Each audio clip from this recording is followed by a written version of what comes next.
Hoy vamos a hablar sobre la sabiduría eterna y a través de la construcción de este mensaje vamos a ir viendo, vamos a ir observando, asimilando a qué se refiere, a quién se refiere. Porque nosotros podemos entender como sabiduría conocimientos, conceptos, pero más que eso, la sabiduría es una persona. Es una persona maravillosa, preexistente, eterna, y está en nosotros. Entonces, nosotros podemos extraer de la palabra viva, de la palabra de Dios, de la palabra viviente, la sabiduría, porque Él es la sabiduría, Dios es la sabiduría, Cristo es la sabiduría.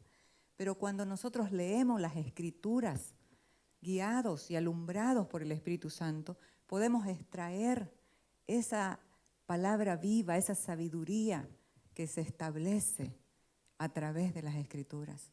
Entonces, qué bueno es poder leer con el lente del Espíritu Santo para extraer esa sabiduría de Dios. La sabiduría eterna, la sabiduría de Dios es totalmente diferente a la sabiduría del mundo. Hay un contraste.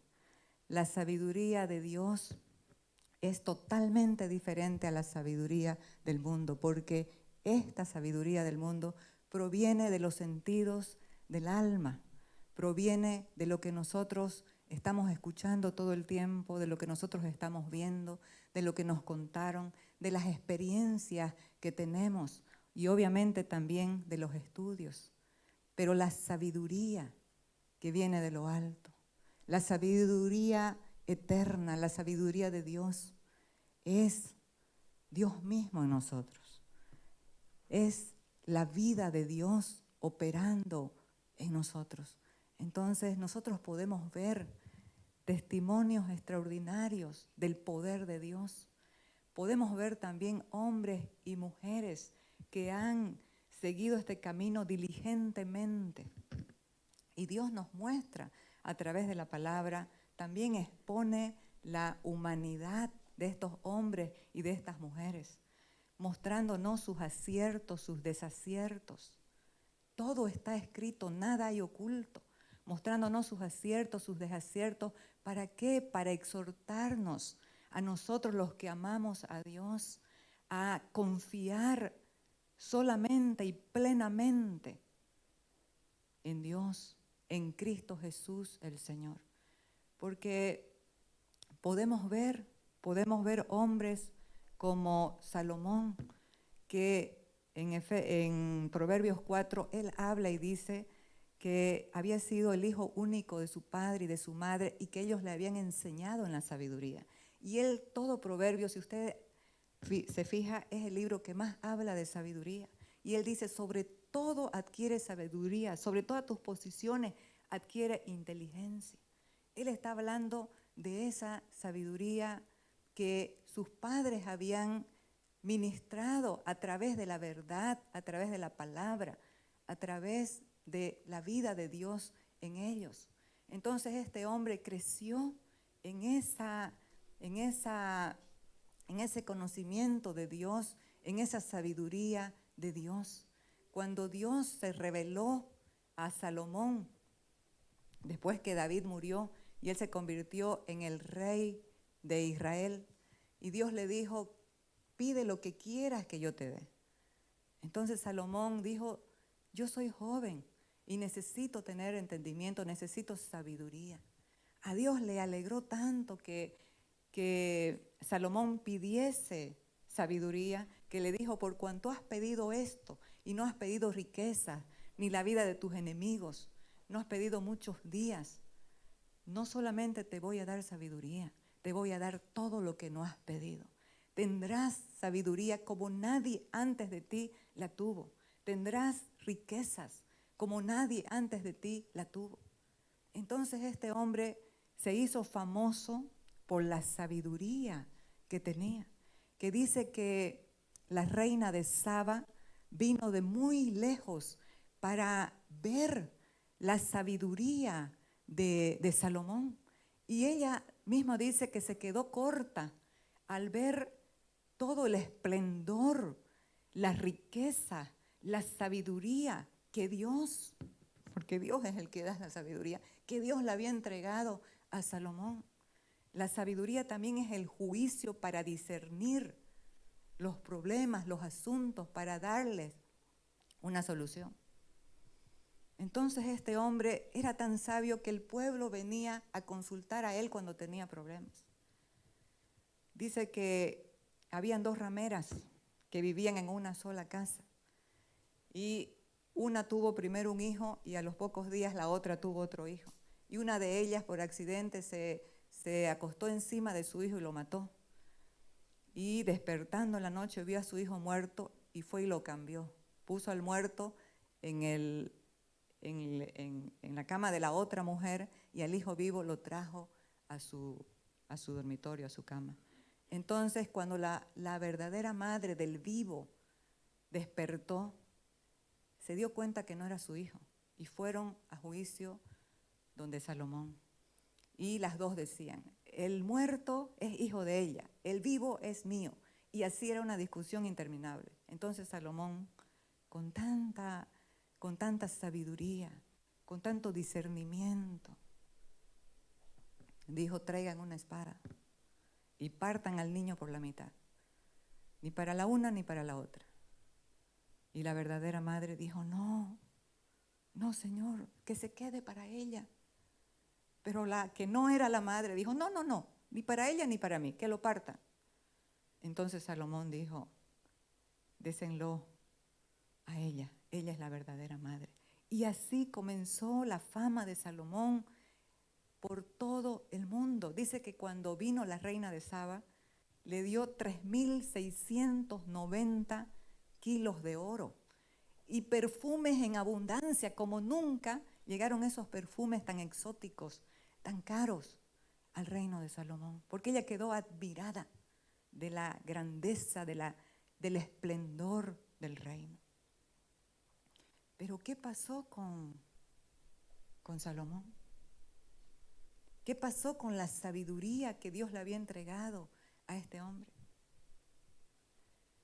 Se dedicó a contemplar las cosas de abajo, las cosas terrenas, porque está la sabiduría natural, temporal y pasajera. Pero hay una sabiduría eterna que Dios le había entregado a este hombre. Pero él no entendió y comenzó a enfocarse en las cosas externas, en las cosas temporales, en las cosas naturales, a querer adquirir su placer, a querer adquirir su saciedad en las cosas temporales de este mundo. Porque nosotros podemos ver que la sabiduría del mundo tiene sus parámetros. Los parámetros de la sabiduría del mundo son los logros, los resultados que según los sabios tienen, pero comparado con la sabiduría eterna, ¿en qué consiste la sabiduría eterna? La sabiduría eterna consiste en que da vida a sus poseedores, en que lo que hacemos, los parámetros de la sabiduría natural, humana, temporal, pasajera, tiene sus logros para lo temporal, para lo pasajero. Tienes resultados que no producen, que no trascienden a la eternidad, que no trascienden a las próximas generaciones, porque se quedan solo en resultados pasajeros, circunstanciales y temporales. Pero ¿cuál es el contraste de la sabiduría eterna? En que deja huellas, en que una da resultados y la otra da fruto. La sabiduría de lo alto es la que da fruto para que otros puedan comer de ello, para que otros puedan seguir esas huellas, para pasar esa sabiduría, para trascender a la siguiente generación. Esa es la sabiduría eterna de Dios que da vida a quienes la poseen. Nosotros podemos ver que Salomón escribió en Proverbios y dice que la sabiduría es como un árbol de vida. Imagínese la sabiduría que Dios le había dado a este hombre. Tenía la revelación. Porque ¿quién es el árbol de vida? Esto nos remonta al Génesis. Génesis 2 habla que en el huerto del Edén, que Dios había preparado y había puesto al hombre allí, había un árbol en el centro del huerto. Había muchos árboles, pero en el centro del huerto había el árbol de la vida. Entonces, mis amados, vamos a ver Proverbios 3. Bienaventurado el hombre que halla la sabiduría y que obtiene la inteligencia, porque su ganancia es mejor que la ganancia de la plata y sus frutos más que el oro fino. Más preciosa es que las piedras preciosas, y todo lo que puedes desear no se puede comparar a ella. Largura de días está en su mano derecha, en su izquierda riquezas y honra. Sus caminos son caminos deleitosos y todas sus veredas paz. Ella es árbol de vida a los que de ella echan mano, y bienaventurados son los que la retienen. Qué importante es entender para retener. Aquí busqué un significado bíblico en el diccionario bíblico de retener. Dice, retener según el diccionario, dice es impedir que algo salga, se mueva, se elimine o desaparezca. Los que tenemos a Cristo en el corazón, sabemos que Él no se va a desaparecer, no va a salir, porque es una vida eterna que ya está en nosotros. Pero la palabra sí dice que podemos entristecer al Espíritu Santo y podemos apagar la manifestación de esta vida, la manifestación del Espíritu Santo. Por eso, mis amados, es tan importante entender la sabiduría de Dios. ¿Qué fue lo que le pasó a Salomón? Con tanto entendimiento, con tanta luz, se enfocó en buscar en las cosas, en la sabiduría de las cosas de abajo, en las cosas temporales. Comenzó a buscar su placer en experiencias, en tener cosas, en personas, en buscar cosas y personas, en buscar su deleite fuera de Dios. Eso nos pasa muchas veces. Estamos buscando lo que nos sacia, lo que nos deleita, lo que nos produce placer, fuera del único que puede saciar, liberar, tener gozo, tener la verdadera paz, como hemos leído antes. Por eso es que la palabra dice, oh almas adúlteras, ¿no sabéis que vuestra amistad con el mundo es enemistad contra Dios? ¿Qué es el mundo? El mundo es un sistema que se gobierna por Adán, la raza caída, la raza sin espíritu, la raza que vive de acuerdo a su voluntad, a su rebeldía, a como le parece. Entonces, nosotros podemos entender qué es el adulterio. Adulterio es querer saciarte o buscar tu placer en otra persona que no es tu esposo o que no es tu esposa. Y eso es lo que pasa cuando nosotros buscamos saciarnos, buscamos en otras cosas que no es Dios el placer. Su presencia, en su presencia hay plenitud de gozo y delicias a su diestra para siempre.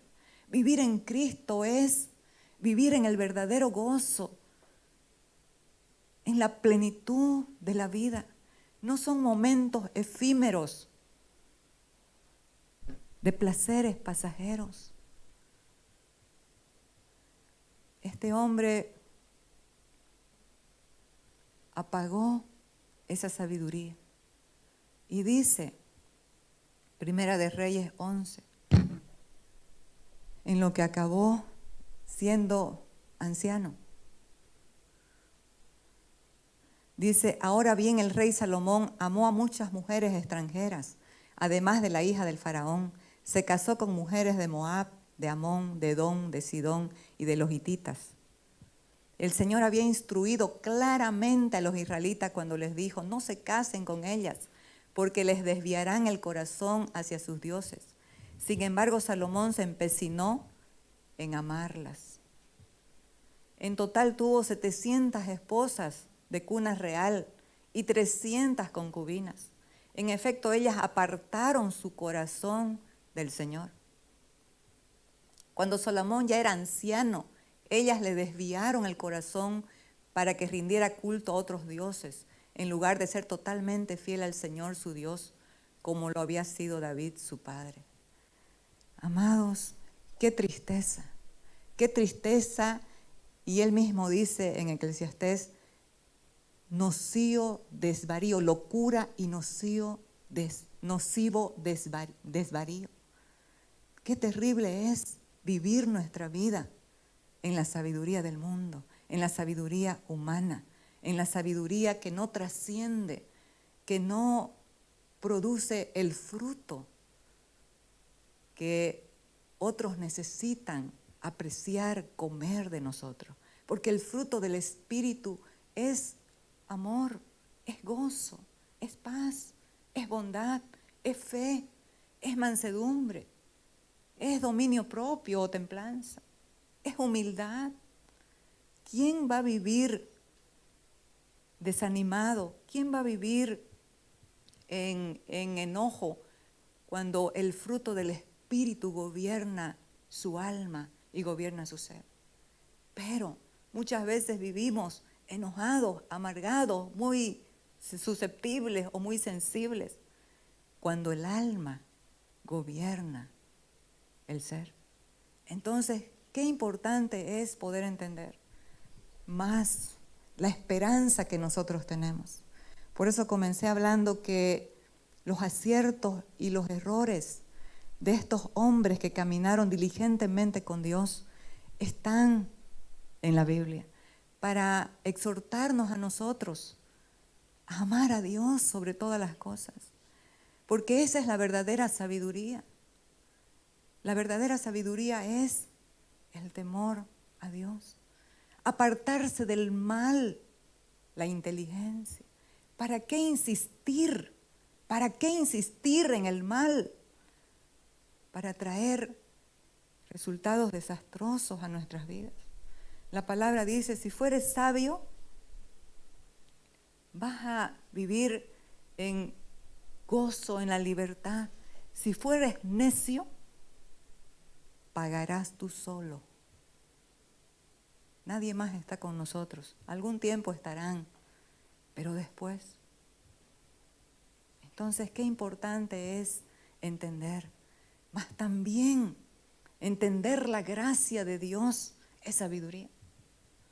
Porque a pesar de nuestras fallas, a pesar de que hayamos errado, fallado, caído, la gracia de Dios siempre está latente en Cristo Jesús. Y eso pasó con Salomón. A lo último de sus días, este hombre tuvo cordura y volvió en sí. Volvió en sí. Y también dice él en Eclesiastés 7:12, porque escudo es la ciencia, dijo Salomón, y escudo es el dinero, mas la sabiduría excede en que da vida a sus poseedores. Amados, nos podemos amparar en la sabiduría terrenal, nos podemos amparar en lo que opera muchas veces esa sabiduría terrenal. Dinero, logro, títulos, cosas.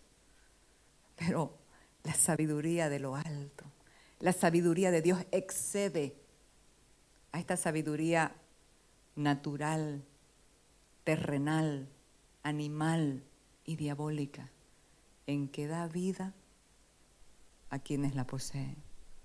Eso entendió Salomón cuando seguramente estaba angustiado, triste, apagado. Proverbios 1:7 también dice, el principio de la sabiduría es el temor de Jehová. Los insensatos desprecian la sabiduría y la enseñanza. Entonces, los insensatos desprecian el consejo. Los insensatos desprecian la enseñanza, la sabiduría. Qué importante es poder entender, mis amados, que hay un contraste entre la sabiduría natural, pasajera, y la sabiduría eterna. La una produce vida, la otra produce logros. La una produce fruto para nuestras generaciones, para nuestras familias. Qué importante es entender, una es de abajo, una es circunstancial, temporal y pasajera y va a pasar, otra es de arriba.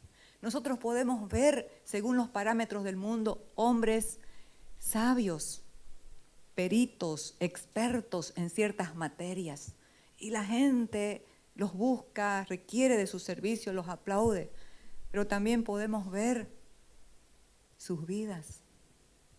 Podemos ver sus vidas. Muchas vidas de esos que, según los parámetros del mundo, son muy sabios, tienen vidas desastrosas. Porque la verdadera sabiduría radica en transformar la mente y el corazón para vivir de acuerdo a la voluntad del Padre, a la voluntad de Dios. Entonces, la sabiduría de Dios es importante poder entender de qué se trata y de quién se trata. Así que la sabiduría de Dios y la sabiduría del mundo van a afectar en nuestra conducta. Uno para bien, produciendo fruto, y otro para mal, otro negativamente. Entonces vamos a ver en Santiago, ¿quién es sabio y entendido entre ustedes? Que lo demuestre con su buena conducta. Cuando nos está hablando de la conducta, nos está hablando del carácter. Ese carácter firme, que tiene convicción para decir no. Ese es un hombre sabio, esa es una mujer sabia. Habrá muchos ofrecimientos en la vida para desviarnos del propósito eterno de Dios, pero la gente sabia se mantiene firme en sus convicciones. La gente sabia elige la puerta angosta. ¿Sabe por qué? Porque ancho y espacioso es el camino que lleva a la destrucción. Porque comienza muy espacioso, pero se va angostando como un embudo. Pero lo que parece estrecho al principio, porque nos va formando, va rompiendo estructuras y paradigmas, se va abriendo y después podemos disfrutar. Entonces, mis amados, qué importante es entender que los sabios y los entendidos demuestran su sabiduría con su carácter, eligiendo lo que va a operar no solamente en pro de su propio beneficio, porque la sabiduría de abajo, la sabiduría natural y pasajera es egoísta. Siempre va en pro de sus propios deseos. ¿Y qué le importa lo que pueda suceder con los demás, con su casa, con su familia, con tal de satisfacerse? Pero la sabiduría de Dios puede negarse a sí misma, porque entiende que eso puede afectar de una manera negativa a su casa, a su familia y obviamente a su propia vida. Pero también entiende que nosotros somos representantes de un reino. Los que son hijos de Dios están representando a Dios. ¿Y cuántas veces, amados, hemos representado de manera tan negativa a Dios nuestro Padre? ¿Sabe qué? Por ejemplo, vamos a dar un ejemplo para un cantante en el mundo extraordinario, excepcional, que lo haga muy bien, es muy aplaudido, aunque su vida sea un desastre. Pero un adorador que ministra la palabra de Dios no puede darse. ¿Sabe por qué? Porque todos nosotros, todos los hijos de Dios somos públicos. La gente está viéndonos. La gente está observando. La gente está tomando nota, está viendo, está observando qué hacemos, cómo vivimos. Y lo hermoso es que a pesar de fallas, errores, pero si permanecemos firmes en Él, esa gente que nos observa, que al principio puede ser que nos critique, después van a conocer a Cristo a través de una vida que a pesar de, no claudicó, permaneció firme, permaneció en la fe, en la convicción, manifestando el carácter de Cristo. Por eso es tan importante entender, ser sabios. Es importante exponernos a la luz, a la palabra de Dios. Dice, la exposición de tus palabras alumbra y hace entender a los simples. A veces podemos pensar, no, pero yo no entiendo, pero yo no sé, pero yo no soy muy estudiado en las Escrituras. No, amados, esto es la locura de la predicación. Esto es lo que opera el Evangelio eterno de Dios. Cuando nos exponemos a la luz, cuando nos exponemos al Evangelio, va a haber una renovación de la mente y por lo tanto una transformación del ser. Cada día estoy más convencida que la exposición al Evangelio, a la palabra viva, a la palabra del Dios vivo, produce una transformación para vivir de acuerdo al orden eterno, al orden de Dios y no vivir de acuerdo a los parámetros naturales, humanos. Usted puede decir, pero soy humano. Claro que somos humanos. Pero en nuestro espíritu somos eternos. En nuestro espíritu está la vida de Dios. En nuestro espíritu es de otra dimensión. Nuestro espíritu está en otra dimensión, mis amados. Está en la dimensión de lo eterno, de lo consumado. Por eso es que podemos atravesar situaciones difíciles, valles de sombra y de muerte, aflicción, porque nos sostenemos viendo desde lo eterno, nos sostenemos viendo al invisible desde el Espíritu. Qué importante es entender que Dios nos ha equipado con una vida, la vida de Cristo. La vida de Cristo está en nosotros para ser manifestada. Y cuando esa vida crece, gobierna nuestro ser, se manifiesta. Esa persona caminará en luz, en paz, en verdad, manifestando la sabiduría eterna, manifestando la sabiduría de Dios. Entonces, dice que lo demuestre con su buena conducta mediante obras hechas con la humildad que le da su sabiduría. Amados, los necios son orgullosos, se atribuyen los logros, pero la gente sabia es humilde. ¿Sabe? Sabe que no sabe. Sabe que ha recibido. Como dijo el apóstol Pablo, ¿de qué me voy a gloriar yo si todo lo he recibido? ¿De qué nos vamos a gloriar si todo lo hemos recibido de Él? Oh, dijo el apóstol Pablo, cuán insondable y profunda es la sabiduría de Dios, que nos escogió. Cuando perdemos de vista la realidad eterna, podemos vivir a nuestra manera o de cualquier manera. Pero cuando nos reencontramos, cuando volvemos, como volvió Salomón, a entender que somos parte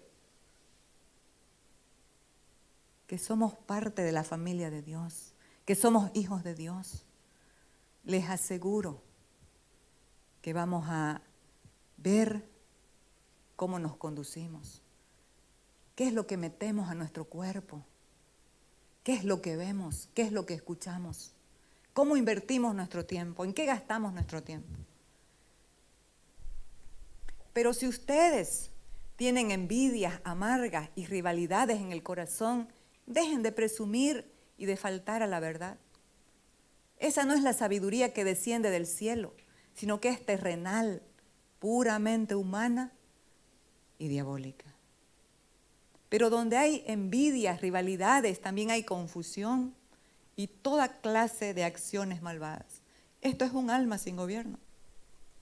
Es la descripción más exacta. Un alma sin gobierno va a tener confusión, va a tener falta de paz.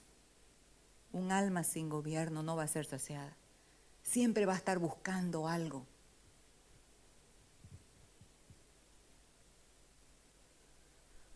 En cambio, aquí está el contraste. En cambio, la sabiduría que desciende del cielo es ante todo pura y además pacífica, bondadosa, dócil, llena de compasión y de buenos frutos, imparcial y sincera. Importante, mis amados, es poder entender que nosotros podemos caminar en esta tierra mostrando los dos lados, mostrando o la sabiduría de abajo o la sabiduría de arriba, o la sabiduría temporal o la sabiduría eterna.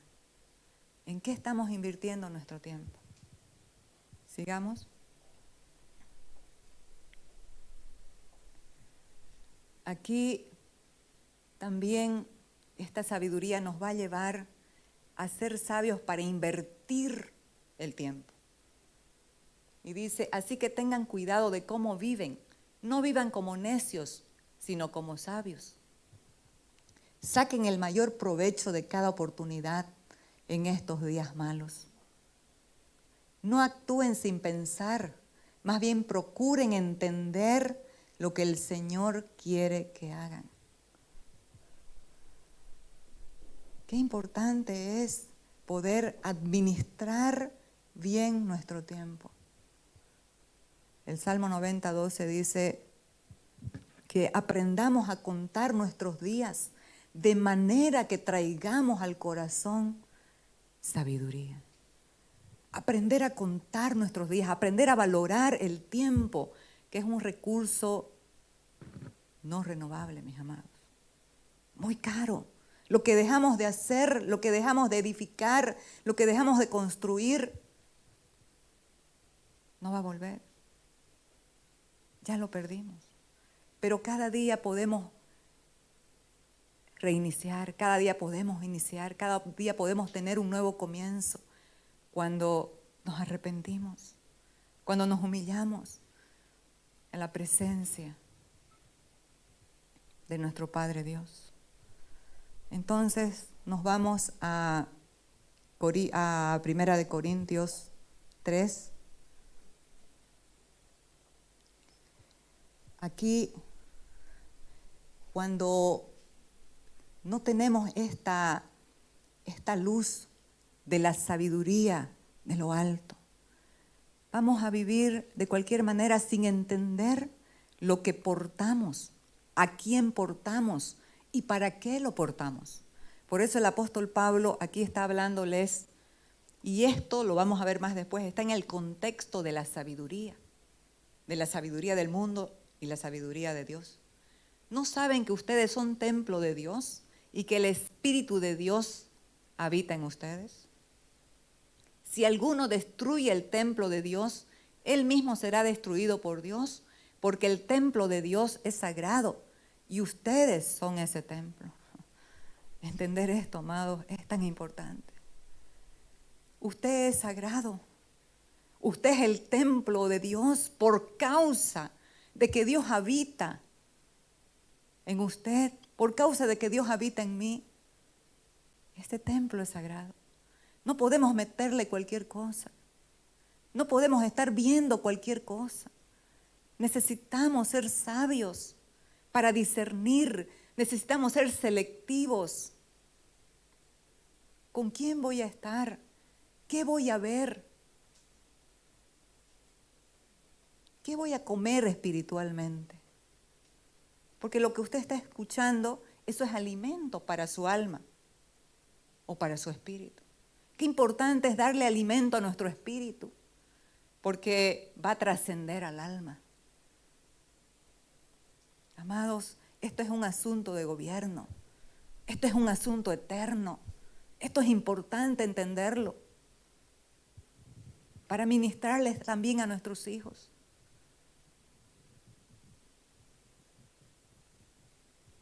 Que nadie se engañe. Si alguno de ustedes se cree sabio según las normas de esta época, mire, que nadie se engañe.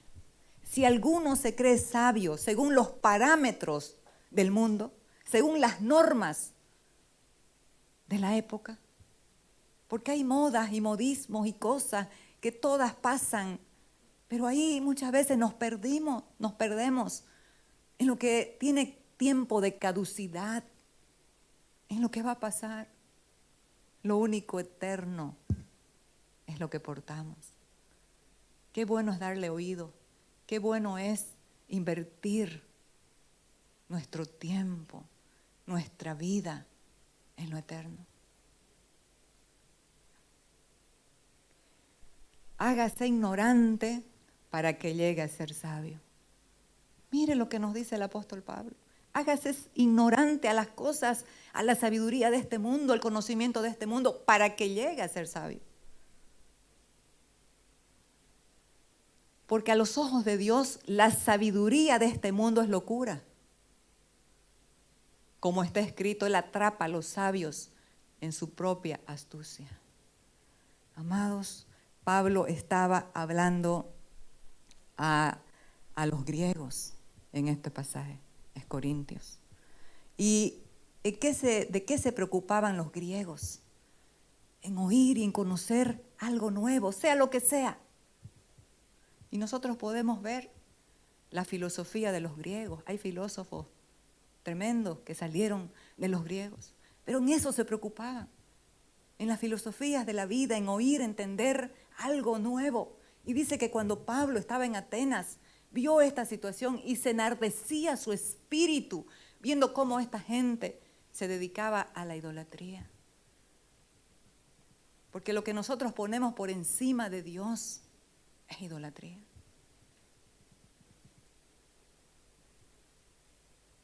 Y ahí comenzó a ministrarles. Él entendía que la gente de esa época y de esta época no necesitaba más filosofía, no necesitaba más conocimientos del mundo a los que ellos estaban acostumbrados. Necesitaba la palabra de la cruz. Necesitaba conocer a Cristo y a este crucificado. Y entonces eso fue lo que él dijo. Nos vamos a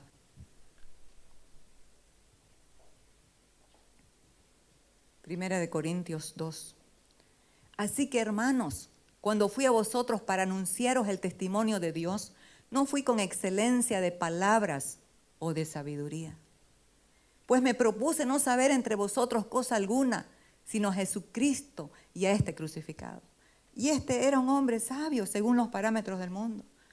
conocía, era de la tribu de Benjamín, de fariseos en cuanto a la ley irreprensible. Conocía, había estudiado los pies de Gamaliel. Según para ese parámetro de la época era muy sabio. Pero ¿dónde lo llevó su sabiduría? La sabiduría del mundo, ¿dónde? A odiar y a perseguir a los cristianos, a los hijos de Dios, a consentir en la muerte de ellos, al orgullo de lo que sabía. Por eso es que dijo en su carta tan espectacular a los Filipenses 3, cuántas cosas eran para mí ganancia, las he estimado como pérdida, las he estimado como basura. El original dice como estiércol, para llegar a conocer a Cristo Jesús, mi Señor, por amor del cual lo he perdido todo y lo tengo por basura. Amados, ¿qué nos está pasando en esta generación?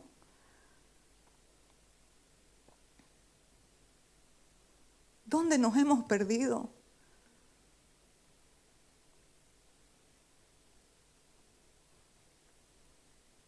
Necesitamos volver al primer amor. Necesitamos volver a las primeras obras. Necesitamos volver a la obediencia, a la fe.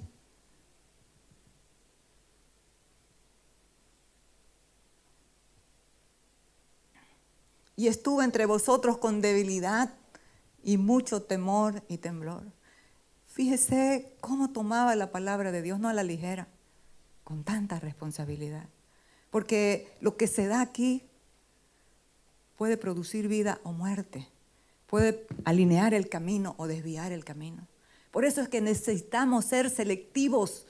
¿A quién estamos escuchando? Si estamos escuchando religión, si estamos escuchando legalismo, o si estamos escuchando vida, si estamos escuchando a Cristo.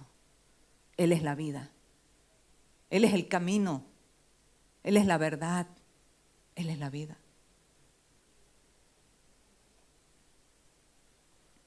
Y ni mi palabra ni mi predicación fue con palabras persuasivas de humana sabiduría. No necesitamos persuadir a nadie cuando hablamos el evangelio eterno, cuando hablamos el evangelio de verdad. La Biblia se interpreta a sí misma. Esa es la obra del Espíritu Santo, traer a la mente la renovación para que se opere la transformación. Sino con demostración del Espíritu y de poder. Para que vuestra fe no esté fundada en la sabiduría de los hombres, sino en el poder de Dios. ¿Cuál es el poder de Dios, amados? La cruz.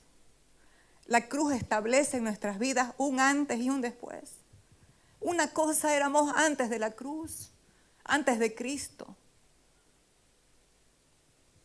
Pero cuando entendemos el propósito eterno de nuestra elección, no podemos seguir viviendo de la misma manera, gobernados por el alma, por susceptibilidades, hipersensibilidades, escogiendo lo que no conviene.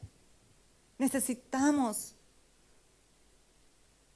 tener convicción y avanzar en el Evangelio. Clamo al Señor y Dios lo sabe, clamo por la iglesia. Clamo para que nos levantemos como esos hijos de Dios, como esos hombres y mujeres de fe que caminan en el poder de una vida resucitada.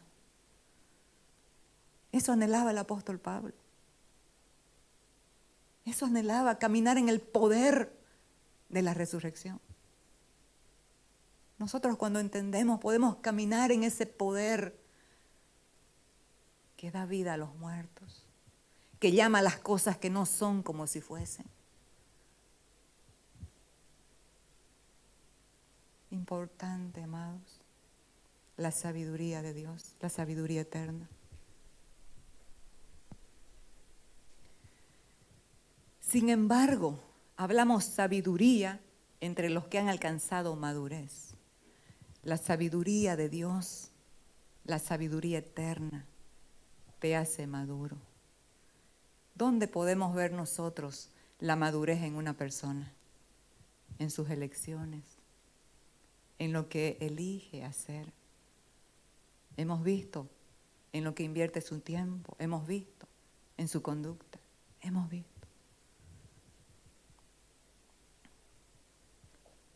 Hablamos sabiduría entre los que han alcanzado madurez, y sabiduría no de este siglo, ni de los príncipes de este siglo que perecen, mas hablamos sabiduría de Dios en misterio, la sabiduría oculta, la cual Dios predestinó antes de los siglos, o sea, la cual Dios predestinó desde la eternidad. ¿Para qué? Para nuestra gloria. ¿Qué es la gloria de Dios? La palabra gloria en el hebreo es kabod. Tiene que ver con peso, tiene que ver con su presencia gloriosa. Pero también vamos a ver con lo que tiene que ver para el apóstol Pablo. Mas hablamos sabiduría de Dios en misterio, la sabiduría oculta, la cual Dios predestinó antes de los siglos para nuestra gloria. ¿De quién estará hablando aquí? Dice que si los príncipes de este siglo la hubieran conocido, nunca habían crucificado al Señor de gloria. Nos está hablando de Cristo. Esa es la sabiduría eterna que habita en cada hijo de Dios. Pero necesita manifestarse. Esa sabiduría necesita manifestarse. ¿Y cómo es que se va a manifestar? Cuando decidimos morir a cada día para que Él viva. Cuando decidimos morir a cada día para que Él crezca. Cuando decidimos morir a cada día para que Él gobierne. Es ahí que esa sabiduría eterna, gloriosa, se va a manifestar. Se va a manifestar en nuestro carácter. Se va a manifestar en nuestras elecciones, decisiones.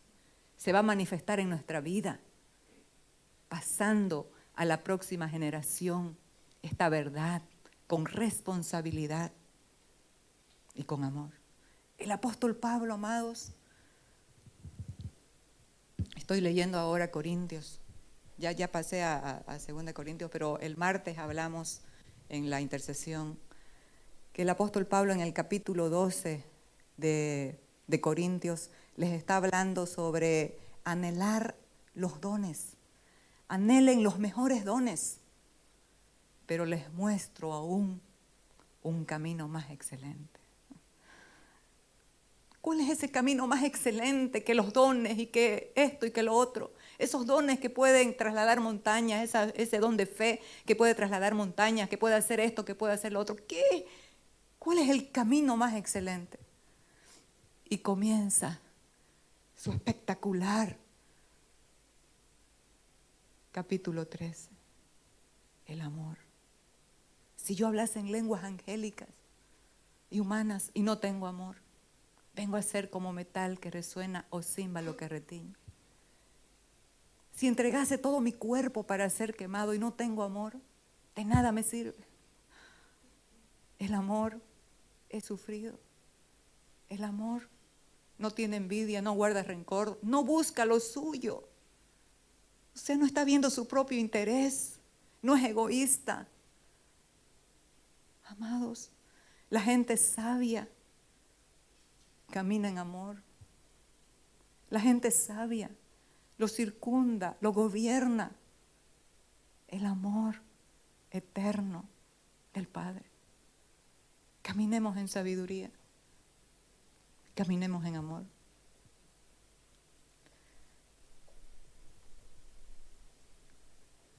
En la versión Nueva Traducción Viviente dice: el amor nunca se da por vencido, jamás pierde la fe. Porque hay una fe, mis amados, que obra por el amor. Sabiduría de Dios. ¿Cuál es el misterio que había estado oculto? El misterio que había estado oculto desde los siglos y edades, pero que ahora ha sido manifestado a sus santos. a quienes Dios quiso dar a conocer las riquezas de la gloria de este misterio entre los gentiles, que es Cristo en vosotros, la esperanza de gloria. Amados, fuera de Él no hay gloria. Habrán resultados o triunfos efímeros, momentáneos, que se olvidan con el tiempo. Pero la gloria de Dios en los hijos es eterna, es para siempre. A quienes anunciamos, amonestando a todo hombre y enseñando a todo hombre en toda sabiduría. Amados, necesitamos entender esto. A quien anunciamos y amonestamos a todo hombre, enseñando a todo hombre en toda sabiduría, a fin de presentar perfecto en Cristo Jesús a todo hombre. Si hay algo que he venido edificando en la iglesia a través de los años, ha sido la visión eterna que he tenido justamente de la iglesia, de que en Él somos santos, perfectos y completos. Ya lo tenemos todo, no nos falta nada, está en nuestro espíritu, pero tiene que trascender al alma, para que todo nuestro ser sea guardado irreprensiblemente, espíritu, alma y cuerpo, hasta la venida del Señor.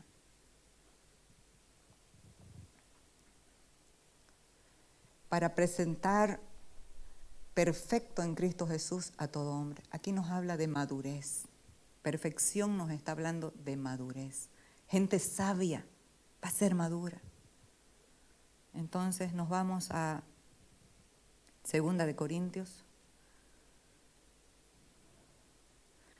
¿Cuál era la gloria para el apóstol Pablo? Mire, no era sentir algo bonito, no era la gloria para el apóstol Pablo, porque nuestra gloria es esta, el testimonio de nuestra conciencia, que con sencillez y sinceridad de Dios, no con sabiduría humana, sino con la gracia de Dios, nos hemos conducido en el mundo y mucho más con vosotros. Qué espectacular este versículo. Cuando el Señor me lo dio, amados,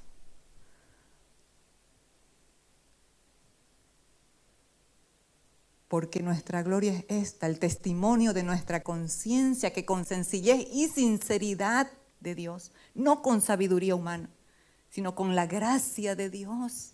¿Cómo nos vamos a conducir? Por la gracia de Dios. Ahora estaba delicada de salud y en el baño oré y le dije, Señor, no tengo que ofrecerte, te ofrezco esta debilidad que tengo, porque cuando somos débiles entonces somos fuertes. ¿Qué le podemos ofrecer a Dios? Nuestra debilidad, para que Él pueda gloriarse, para que la gloria sea para Él.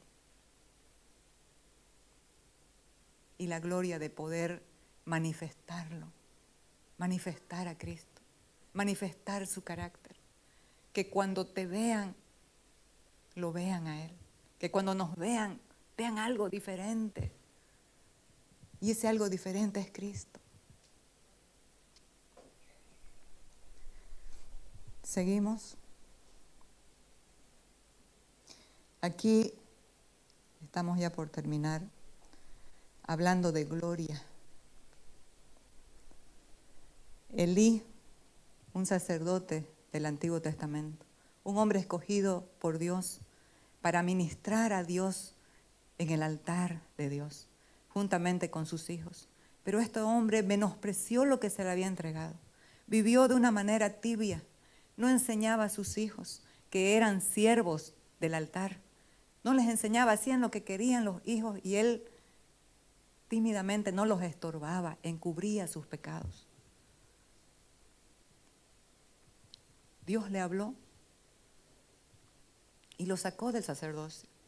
Y el pueblo de Israel estaba sin visión, no tenía visión porque escaseaba la palabra en ese tiempo. ¿Por qué escaseaba la palabra?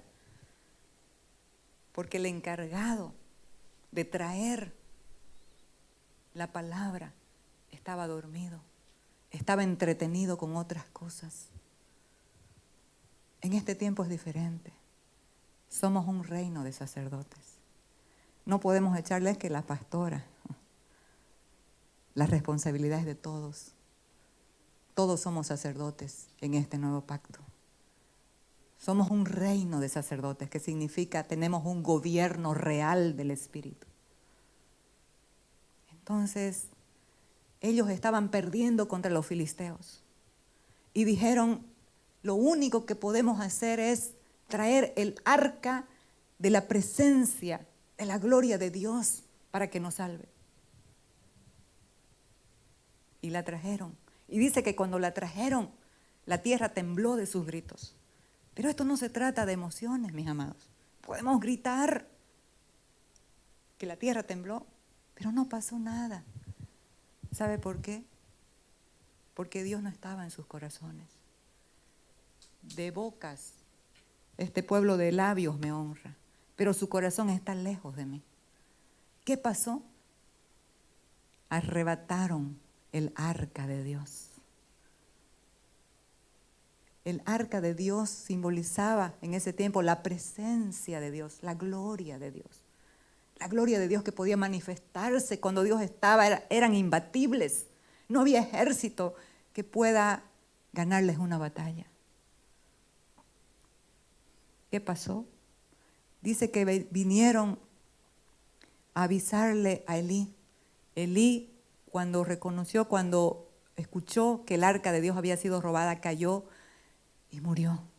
Su nuera, al escuchar también que su suegro y su esposo habían muerto en la batalla, estaba dando a luz. Y vamos a leerlo lo que dice. Esto me pareció tan fuerte, tan duro. Y dice, y su nuera, la mujer de Fines, que estaba encinta cercana al alumbramiento, oyendo el rumor que el arca de Dios había sido tomada, y muerto su suegro y su marido, se inclinó y dio a luz, porque le sobrevinieron sus dolores de repente. Y al tiempo que moría le decían los que estaban junto a ella, no tengas temor, porque has dado a luz un hijo. Mas ella no respondió ni se dio por entendida. Y llamó al niño Icabod. Esto es sin gloria, amados. Cuando leí esto, tocó tanto mi corazón. Icabod es la gloria de Dios. Ella le puso a su hijo, imagínense, Icabod, sin gloria, sin la presencia de Dios, sin la manifestación del amor, de la vida, porque eso es Dios. Icabod diciendo, traspasada es la gloria de Israel por haber sido tomado el arca de Dios y por la muerte de su suegro y de su marido. Amados, no permitamos que la gloria de Dios se apague en nuestras vidas. No tomemos esto a la ligera. Esto es cuestión de Estado. Esto es cuestión de gobierno. Esto es cuestión de vida o de muerte. Necesitamos volver. Necesitamos volver al camino. Necesitamos volver a Cristo, a la verdad. Y necesitamos que nos duela cuando la gloria de Dios no se manifiesta. Sabemos que vivimos por fe, pero necesitamos no entristecer al Espíritu Santo de Dios. Si hasta ahora seguimos en nuestras rebeldías, en nuestros propios consejos, si hasta ahora seguimos sin obedecer aquello que Dios te habló, y Dios se calló y no te volvió a hablar, porque necesitamos volver a ese punto donde no obedecimos para que Dios siga hablándonos.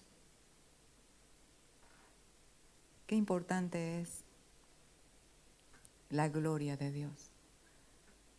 La sabiduría eterna fue predestinada antes de los siglos para nuestra gloria. No caminemos sin esta gloria manifiesta, sin esta realidad de Cristo Jesús el Señor. Todo esto es por gracia y es por fe, pero necesitamos tomar decisiones trascendentes. Necesitamos volver a esta verdad tan poderosa. Caminar en la sabiduría eterna de Dios. Manifestando al Hijo de Dios, manifestando a Cristo. Y el último versículo. Porque a pesar de que estemos pasando situaciones difíciles, valles de sombra o de muerte, si Él nos gobierna, vamos a mirar desde otra perspectiva. Desde esa perspectiva eterna donde todo ya fue consumado, donde todo ya fue realizado. Dijo pues, vámonos a Romanos 8, 18 y 19. Tengo por cierto que las aflicciones del tiempo presente no son comparables con la gloria venidera que en nosotros ha de manifestarse. Mis amados, las aflicciones del tiempo presente que todos estamos pasando, unos de una manera y otros de otra, diga, no son comparables con la gloria venidera que en nosotros ha de manifestarse. ¿Sabe qué? Esa es la plenitud de Cristo en una iglesia que lo ama, que le obedece, que lo desea, que ama su palabra, que vive por su palabra, que obedece a su voz. ¿Por qué, amados? Porque hay una responsabilidad. ¿Dónde está nuestra responsabilidad? Con la creación. Y lo vamos a ver, en el 19 dice, porque el anhelo ardiente de la creación es el aguardar la manifestación de los hijos de Dios. Para terminar, quiero decirle que nunca pierda su perspectiva eterna, su realidad eterna de quién es usted. Usted es la iglesia del Dios vivo, real sacerdocio, nación santa, un pueblo adquirido por Dios para administrar las virtudes de aquel que nos llamó de las tinieblas a la luz. Usted es un hijo, una hija de Dios, amado por el Padre. Su identidad no está en las cosas de este mundo, no está en sus logros, no está en sus posesiones. Su identidad está en Cristo. Usted es parte de la familia real. Usted ha sido escogido desde antes de la fundación del mundo para colaborar con el propósito eterno, para que Cristo sea el todo en todos. Amados, ¿cuándo Cristo será el todo en todos? Cuando sea el todo para nosotros, cuando sea el todo para mí, cuando sea el todo para la iglesia. Cristo será el todo en todos.